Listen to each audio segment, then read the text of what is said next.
Сыктывкаре стартовал чемпионат и первенство по боксу, посвященные мастеру спорта Николаю Кипяткову.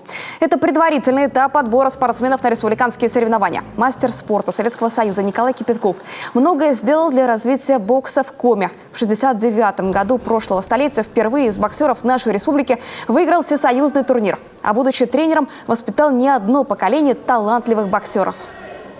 Он был очень сильным боксером, действительно. Он вообще тренировался в Эжве, сам он в Эжве тренировался. Поэтому и мы в одно время тренировались с ним. Я 65-го года начал тренироваться, он чуть попозже пришел. Ну и, в общем-то, сразу он показал себя. Первенство республики по юниорам, потом по взрослым, и пошел-поехал.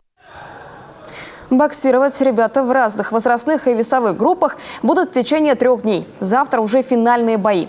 Победители представят столицу Коми на республиканском уровне. А в недалеком будущем, может быть, даже выйдут на ринг соревнований Северо-Запада.